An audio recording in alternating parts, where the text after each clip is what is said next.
So, welcome to Northern Powerhouses, our business success stories series of interviews, where we discuss with local business leaders their backgrounds, their successes, their challenges, and what's really driving them forwards. And this afternoon, I'm delighted to have with us John Ranby, who's director at B Social Marketing. So, firstly, John, thank you for spending the time with us. And if you'd like to introduce yourself, B Social Marketing, what you do, how you help people, that would be wonderful.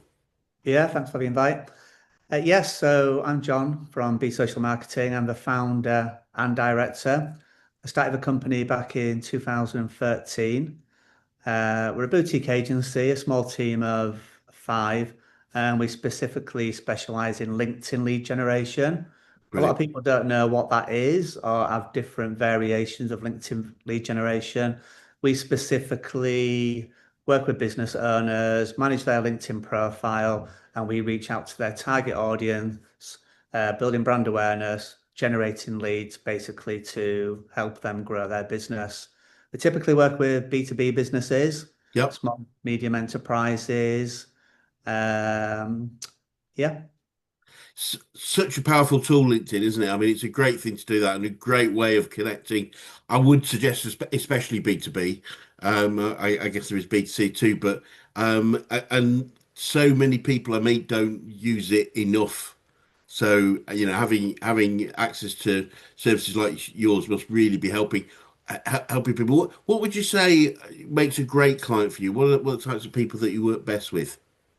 yeah. I was just going to say before we move on to that as well, I'm still shocked on the amount of business owners, especially in B2B, who have incomplete profiles for not using LinkedIn effectively. There's Yep. so many people automating, sending spamming messages. Yep. Uh, yeah, for me, being in marketing for over 30 years, it's like I see all the other marketing services very saturated. Yep.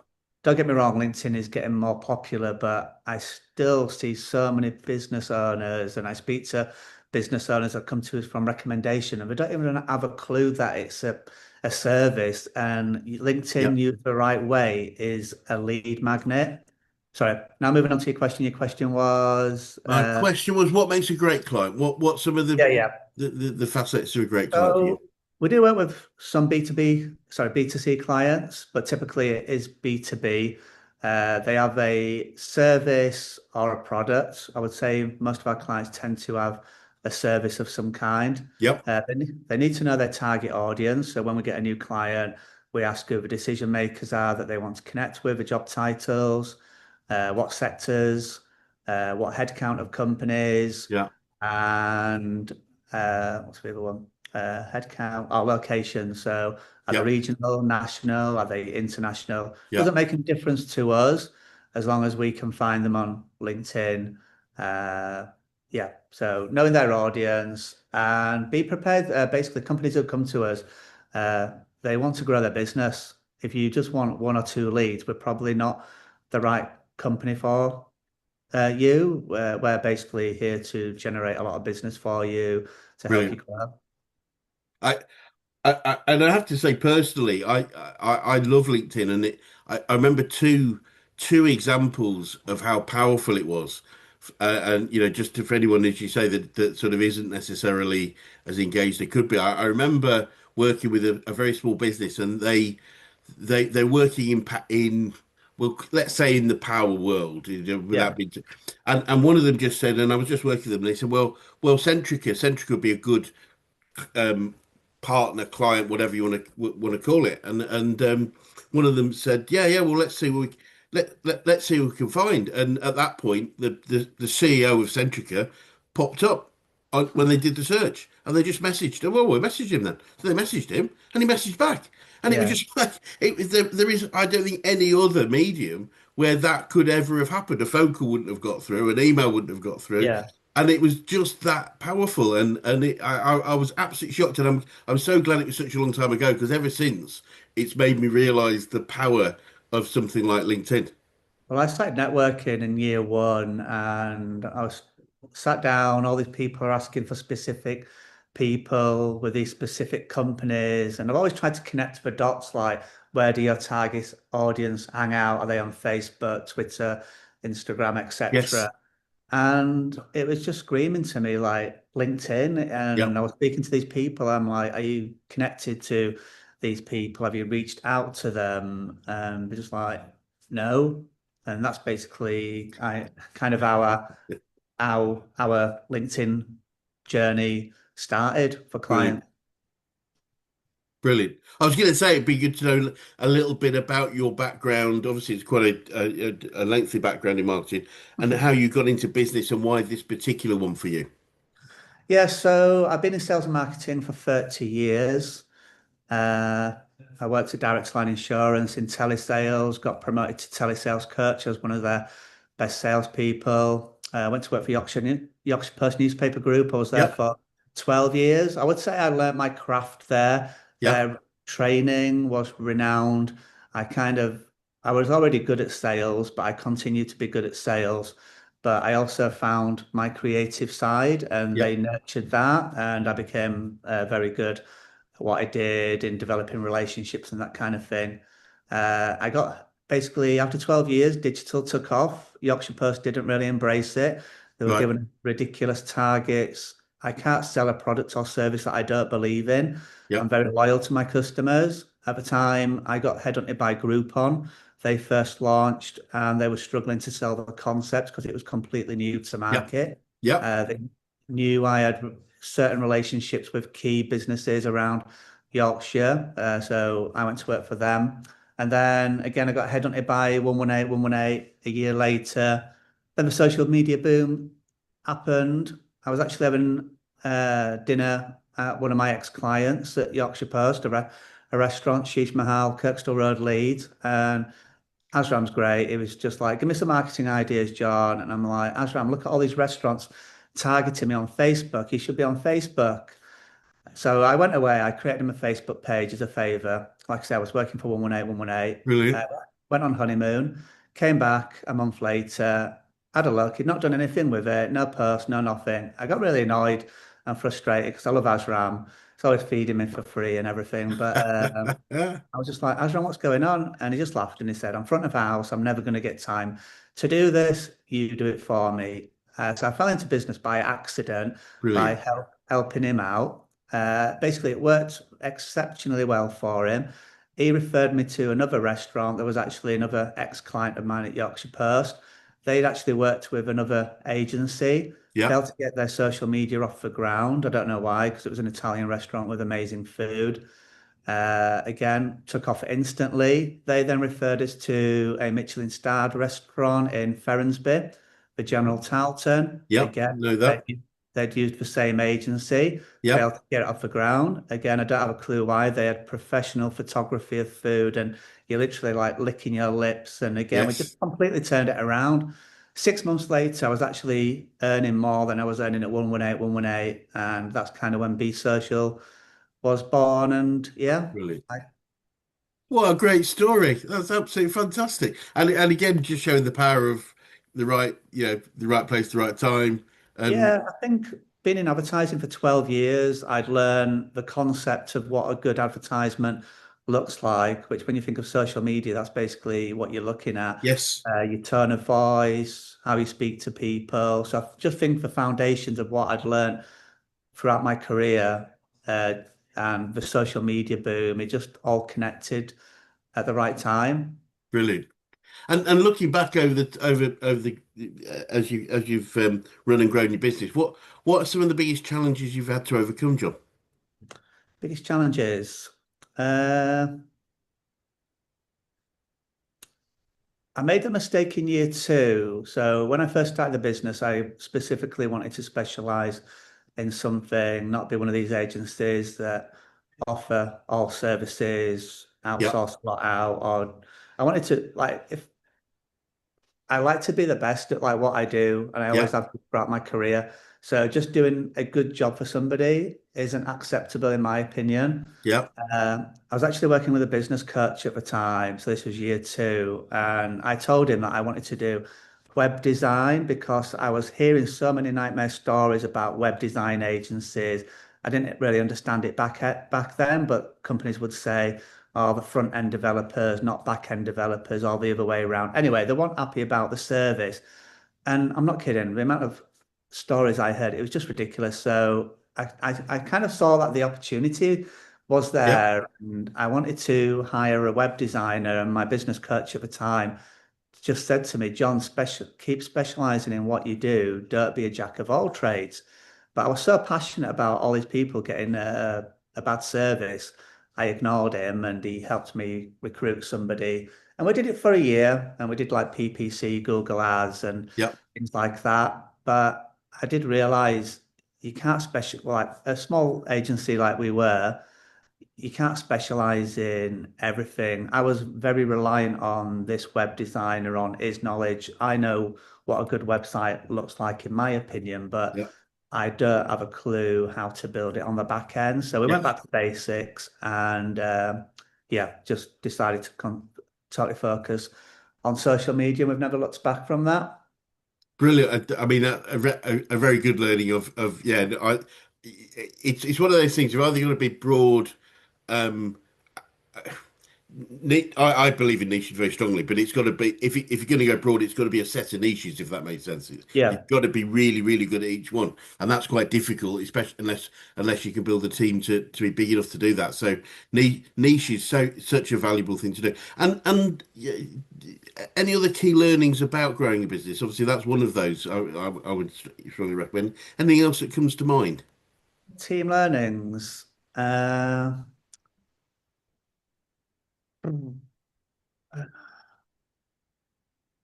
think for me, when I started the business, I quickly learned when I was recruiting, obviously it was completely new to me, that part of the business.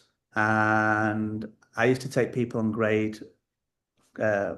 their grades, like their English, for example. Yep.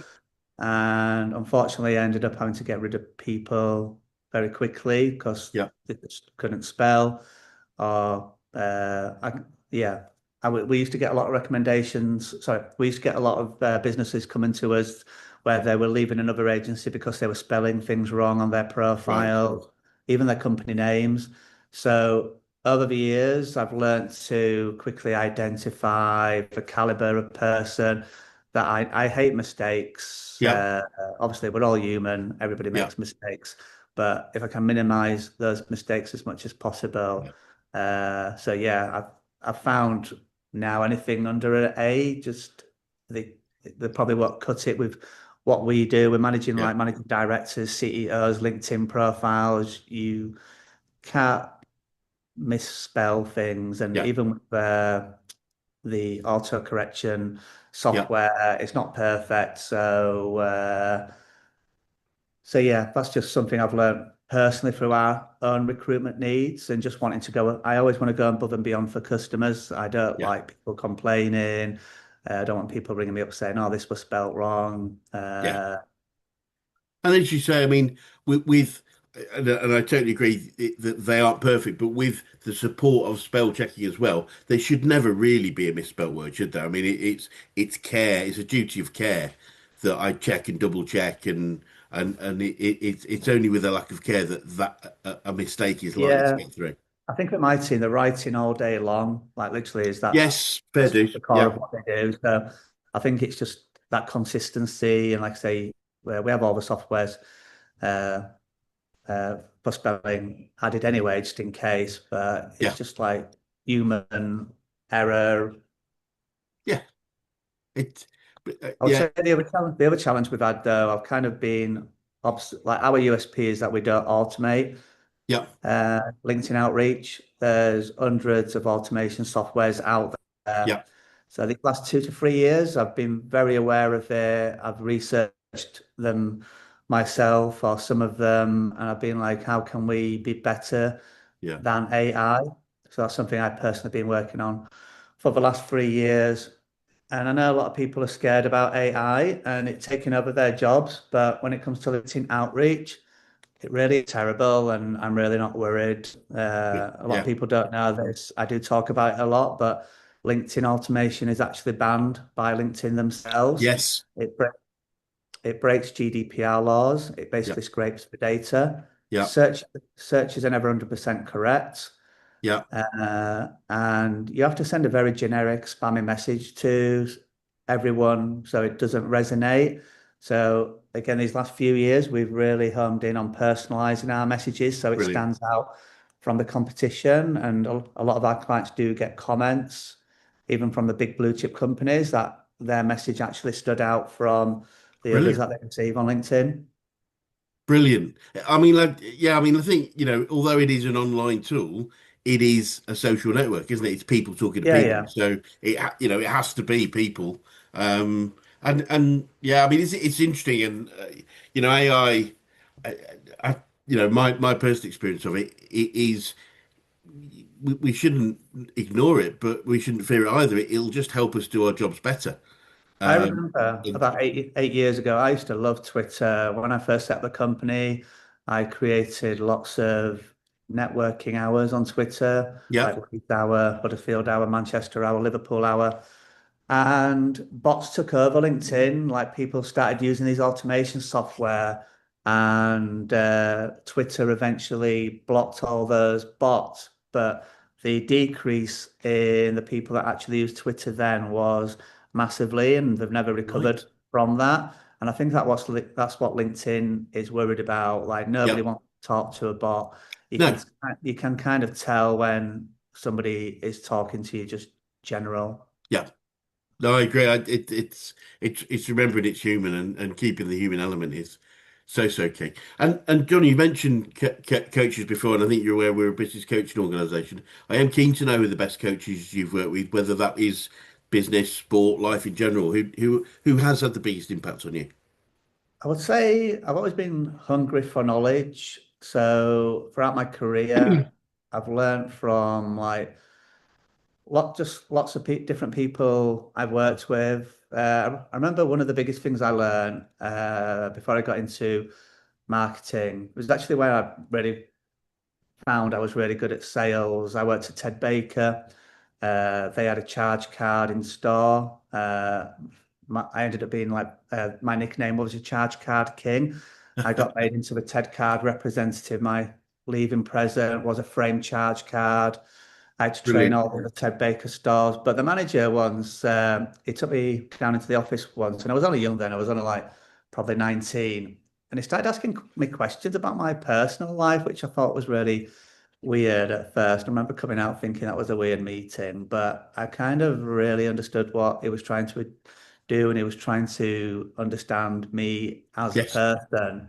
yes, And I've taken that on board with how I manage my team, like we do regular one-to-ones. My brilliant, first questions always is like, how are you? How's your family? How's brilliant. life? And we just get into a general conversation before Yeah, we actually get into the business stuff because brilliant. people can have things going on in their life that could affect their business. And my team know I'm an open book. They're always welcome to speak to me. So that made a big impact. I learned from a lot of people at Yorkshire Post newspapers, but my specific main commercial manager throughout that was a lady called Nicola Atkinson. And I kind of just felt like I had her backing. She saw what I could do and backed me up and let me move forwards with it. Uh, I did leave Yorkshire Post after 6 years actually to try to go into recruitment. My head wasn't in a good place at the time. My Yeah. older brother had committed Oh suicide. I goodness. decided I made a wrong move and tried to go back to the Yorkshire Post. At the time, Yorkshire Post had made a rule that no previous members could come back because so many people were using it as a cushion. Right. So Nicola actually put her head on the line to bring me back and said, Brilliant. and again, that was just down to the results that I used to achieve. And yeah, I was there for another 6 years. But yeah, I've learned so much from different people. And I mentioned when I started the business, I was in year one and the business was doing so well. We were getting recommendation after recommendation. I wasn't even going out to get business. I had all this marketing experience, which was like 20 years, but I just felt like a steam train going at 100 miles an hour. And I just felt like I had no business experience whatsoever, Yep. and I was going to come off this rail. And at the time I was networking, and there was this business coach that kept standing up and talking, and a lot of things that he said just resonated with me at the Brilliant. time. And yeah, we decided to work together, which we did for a couple of years. So he gave me that business Brilliant. experience. Yeah, really helped a lot. Brilliant. And whether it's from any of the people you mentioned or elsewhere, have you picked up any favourite quotes or sayings about business or life in general that you catch yourself using on a regular basis? Yeah, I was looking, I was looking this up earlier. I don't think it's like a known quote, but one quote I've always said to people, and I even get messages on LinkedIn from businesses, even marketing companies saying, "What's your secret?" And I've always said, like, if you look after your customers today, you'll and you go above and beyond, you've got a customers for life. Yeah, And I see brilliant. some people getting new business in, then they go on to the next target, they neglect the existing customer, they leave them, and it's just that cycle where they're just having to get new customers all the time. We don't have a sales team, we never have done in 13 years. We retain customers, they stay with us, and yeah, there's Brilliant. a lot of power in that.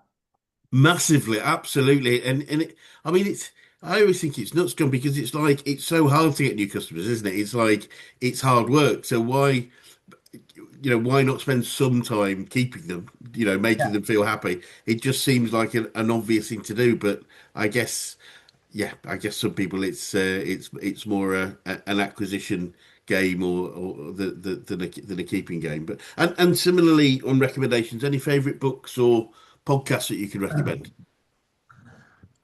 I'm not actually a big reader. I used to be in my 20s when I was traveling and had more time. But I mean, the things I tend to read these days is just keeping up with LinkedIn and the different social media networks. So yeah, a lot of what I learn is kind of what I've learned from trainings over the years. I do write our own blog on LinkedIn called Killing It with LinkedIn. So if anybody is Brilliant. looking for LinkedIn tips and advice. I'm like an open book. I share everything, Oh, brilliant. like what we do. For me, our customers don't have the time to do it, so I don't mind sharing the tips and tricks that we do and how our strategies run. Yeah, most people don't have the time. Fabulous. No, that 100%. And that's why I think, that's why it's so important we're here to help people because it's people don't have the time. I remember, funny enough, somebody was talking to a client of mine about me and what I do, and I remember they said to him, they said, "Look, why, I can read all the book. I can read all the books if I want to." And Gary said to me, he said, "Well, Chris reads them, so you don't have to." Yeah, And I just like that way of looking at it is we build the expertise so people yeah, don't yeah, have to build that up and then do it. Because we find this time and time again, in why we coach is it's not a lack of knowledge that holds businesses and people back. It's a lack of implementation yeah, yeah, of that knowledge. And that's why what you do and what in many ways what we do is so important because it's not like it's rocket science in many ways. So that yeah. podcast, so killing it with LinkedIn, love it. I'll There's not a podcast. It's just a sorry, LinkedIn sorry to cut. newsletter. Yeah. Uh, I am I am getting round to creating some short videos, Brilliant. but yeah, we're not public. Yeah, Wonderful. We'll keep an eye out for that. And John, on the sort of learning topic, what would you say you've learned about yourself throughout your journey so far? about myself, I think as I've got more knowledge in the craft that we do, like sales and marketing, it's just believing in yourself. And Yeah, mentioned to you before, I went to the Action Coach BizX event a couple of weeks ago, which was really inspiring. brilliant. And yeah, it's just having that mindset that you can achieve anything you put your mind to if you really believe in yourself. It's so important, isn't it? Is it because I mean, without I heard I love the phrase. I think going back to quotes, and it's Henry Ford's quote. So we're going back pretty much 100 years, Yeah. and it's whether you think you can or think you can't, you're right. And it's sort of as simple as that, isn't it? Really, it's Yeah, like yeah. if you don't believe you can, then you've lost already. So absolutely, and everything's possible. And funny enough, quite topically, I saw. a TV program probably about 10 years ago, no more than that. And it was about whether or not a human being would ever run a marathon under 2 hours. Right. And it was considered absolutely impossible. Then 10 years ago, it was like, although it was they were doing it in 2:05, it was Yeah, yeah. even that 5 minutes was considered impossible. And what's really interesting, because I think I'm not a runner, but I think the second guy did it under two as well. So Wow. uh, what one thing was really fascinating is going back to the statistics of a guy called Roger Bannister who broke the 4 minute mile, meant, Yeah. in the, I think it was the 50s or 60s. And what was really interesting about that, John, was that um, within a year of him breaking the record, another 37 people achieved that thing that at that point people considered impossible for a human being. Yeah, yeah. And I just think it's a great point of everything is possible. And it's especially right when somebody else has already done it. It's like if they can do it, why Yeah. can't I? And I think I say that as well because I didn't do great at school. I think I mentioned my brother Yes, before, like a lot of issues growing up. So not blaming anybody, but yeah, when I left school, I didn't really have any qualifications, but I was just hungry for knowledge. brilliant, Everywhere I went, I learned from the best. I would seek out the best person or people doing what they do, and I learned little bits from brilliant. everybody, and eventually that's just built up over time, and yeah, it's made me who I am today. So I just had that hunger to learn and learn and learn and be the best version of myself. I love that, and you mentioned that earlier about when you joined Yorkshire Post. I think about that they were considered the best at what they did, and you learned Yeah, a lot yeah, there, and that comes through in everything you say is about learning from the best yeah. people about the skills that you've developed. I think Um, we're all still learning as well. Like I don't claim to. I yeah, think no, nobody should claim to know everything. I mean, the world is always changing. Technology is always changing. Social media is always changing. We all need to yes, be continuously learning and adapting.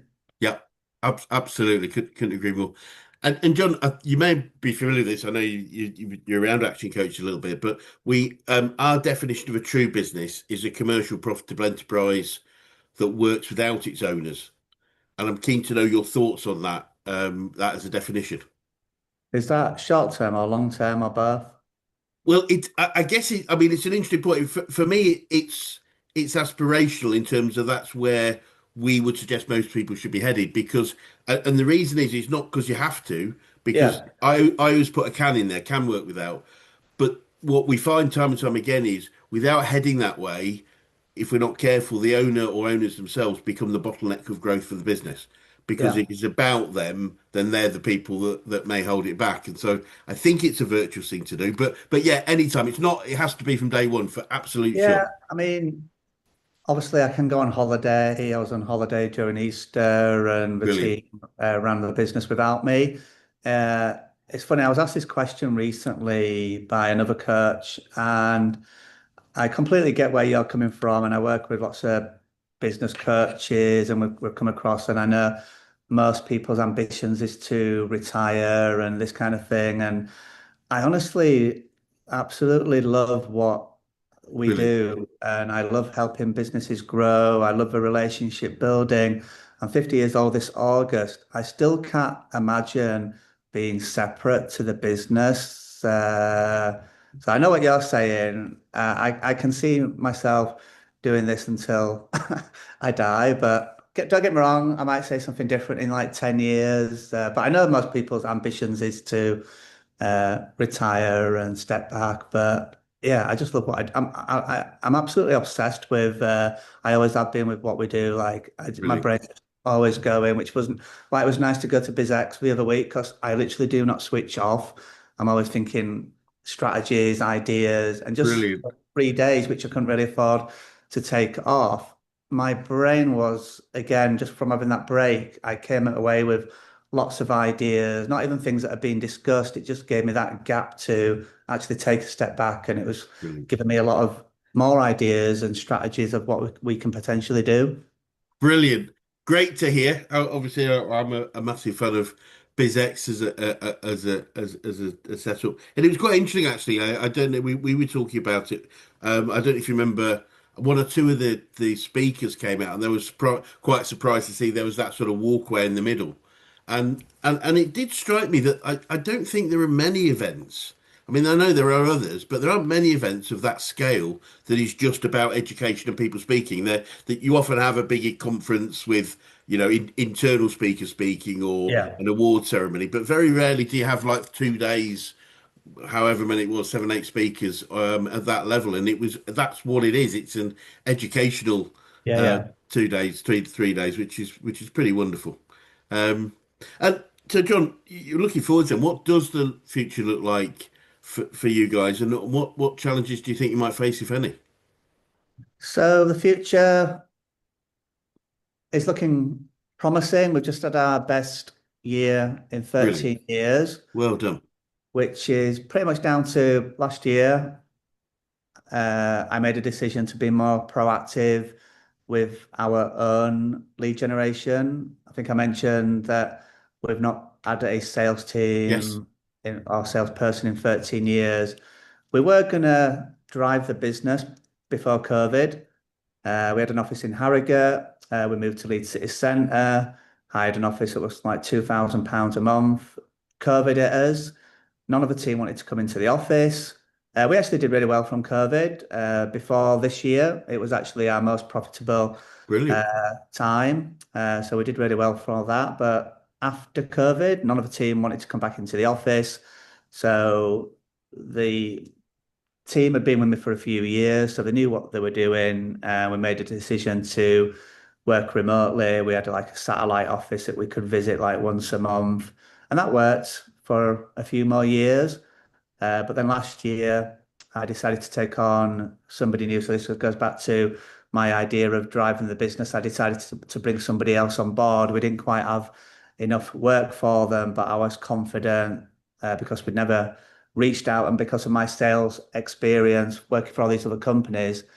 And yeah, it's just basically, oh yeah, sorry. So I took on two new people last year, and the office I'm in now, we went back to a full-time Right. office just because for two new staff members and Yep. I needed to train them up. We do a couple of days working from home.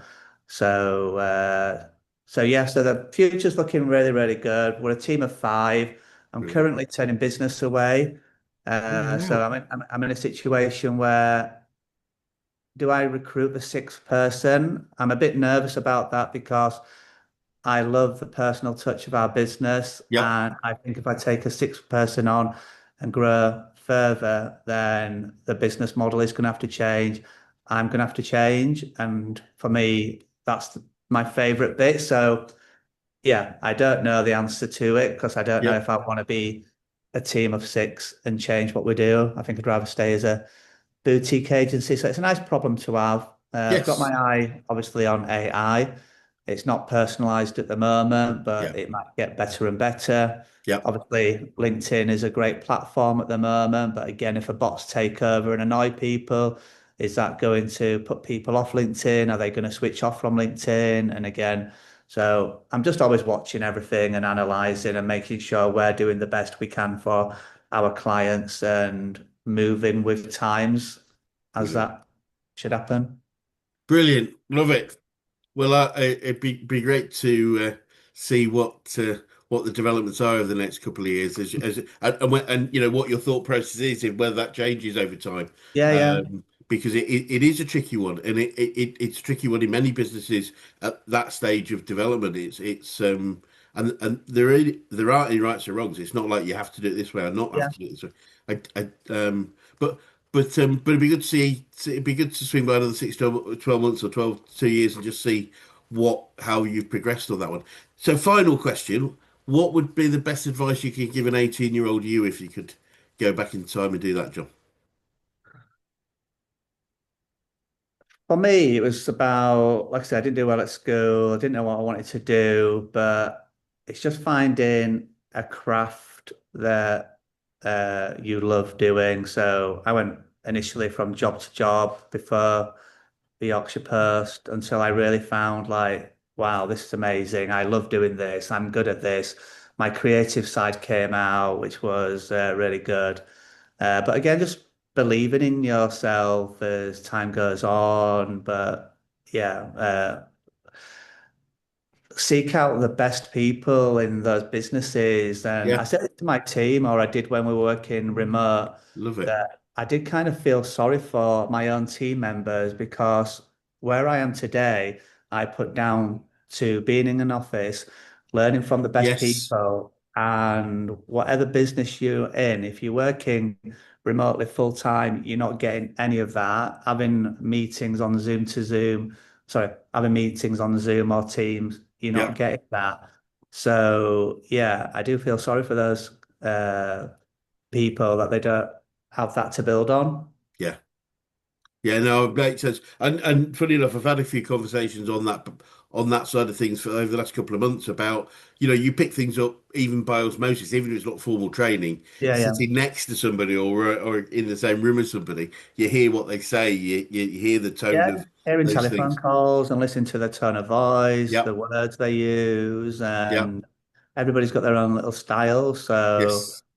yeah, that's like I say, everything I was surrounded by molded me. I'd see people doing it good, people seeing doing it really good, and people doing it badly. And yeah, Brilliant.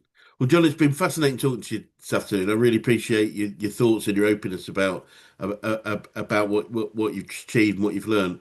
And for anyone that's watching would like to get in touch with you or be social marketing, what would be the best way of doing that? yeah. Best thing is to connect with me on LinkedIn.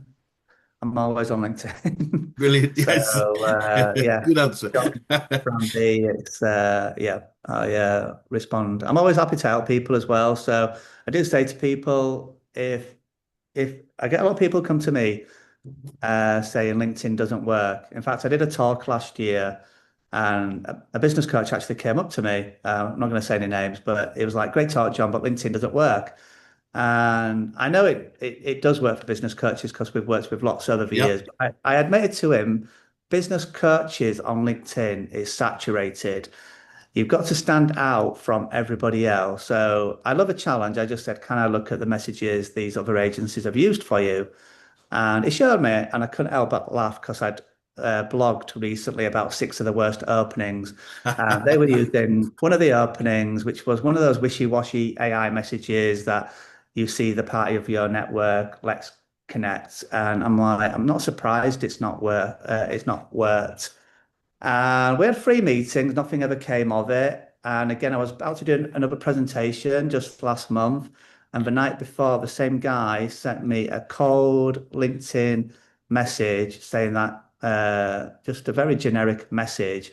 And I just sent him a message back just saying, I see you're still alternating.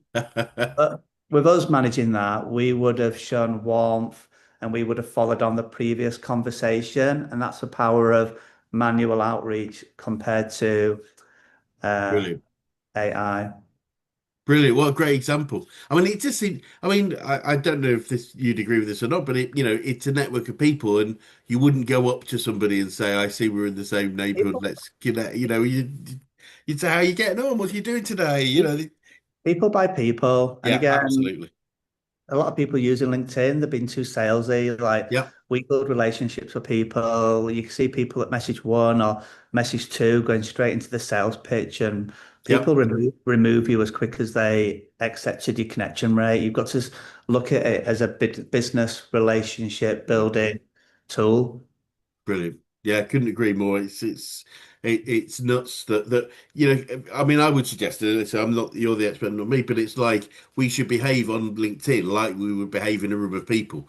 Yeah, It's yeah. the idea that you do it differently or you just shout to a load of people some salesy message or something is just you wouldn't do it if you were in But, front of them. So but why yeah, do it in LinkedIn? I'm always happy to help people. So if anybody is in that Brilliant. mindset that LinkedIn doesn't work, I mean, we do turn some people away. Some businesses come to us, and then their audience is so niche that there's not even enough people to for us to really get a good campaign going. So I'll always be honest with people if I believe LinkedIn is right for them or not. Brilliant. Interestingly enough, if I was coaching that coaching person, I would say I think we need to change our languaging because what the language should be is I'm not making LinkedIn work because Yeah, that's the truth. If LinkedIn didn't work, it wouldn't exist. yeah, yeah, That's the key thing that people have to understand. yeah, Marketing, definitely. advertising is multi-billion. I don't know I don't know the market cap of LinkedIn itself. It will be hundreds of millions, if not billions, because it works. So Yeah. it's our use of it that isn't working, not it itself. But John, as I say, it Yeah. would be great to swing by and find out what you've done and how you've gone through that thought process of expansion, and get your thoughts on where, LinkedIn and other social networks may be in another Yeah. six, Yeah. 12 months. But for now, thank you so much for your time. Yeah. Thanks a lot, Chris. Thank you.